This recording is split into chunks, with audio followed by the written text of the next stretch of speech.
नमस्कार, स्वागत आहे तुमचे आमच्या चॅनलमध्ये। आवाज महामुंबईचा, शोध बातमीचा, कौल मनाचा। चला तर मग आमचे चॅनल शेअर करा, लाईक करा आणि सबस्क्राइब करा। धन्यवाद। कामोठेत 3.77 कोटींचा गुटखा जप्त, 4 जण अटकेत, तपासाची धग रेवदंड्यापर्यंत। नवी मुंबईतील कामोठे परिसरात अंमली पदार्थ विरोधी पथकाने मोठी कारवाई करत तब्बल 3,77,28,000 रुपयांचा प्रतिबंधित गुटखा जप्त केला असून या प्रकरणात 4 जणांना अटक करण्यात आली आहे। नवी मुंबई गुन्हे शाखेच्या अंमली पदार्थ विरोधी पथकाने ही कारवाई केली आहे। पोलीस आयुक्त मिलिंद भारंबे यांच्या नशामुक्त नवी मुंबई या संकल्पनेखाली काम करणाऱ्या विशेष पथकाने ही कारवाई केली।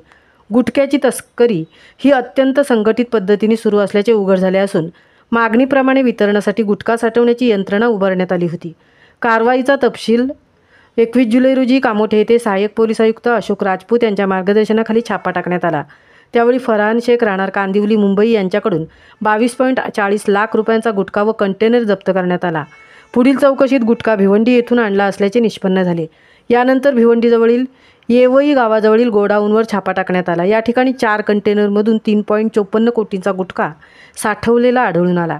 या ठिकाणी जितेंद्र मांगीलाल वासुनियरा, भूपेंद्र राजेंद्र सहारा आणि भवर खेमराज सिहरा यांना अटक करण्यात आली। चौघांनीही 25 जुलैपर्यंत पोलीस कोठडी सुनावण्यात आली आहे।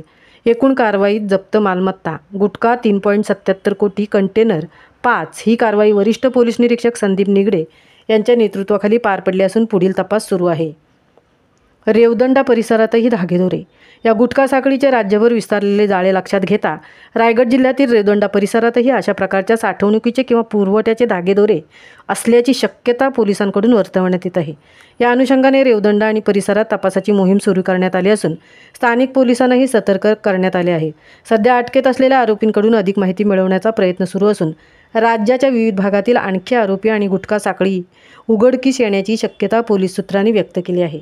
प्रतिबंधित गुटख्यावरील ही कारवाई म्हणजे फक्त सुरुवात असून अशा तस्करांवर पोलिसांची चक्रे अधिक गतीने फिरणार असल्याचे संकेत मिळत आहेत। आवाज महामुंबईचा चॅनेलसाठी निलेश फुंडेंसह तृप्ती भोईर पनवेल।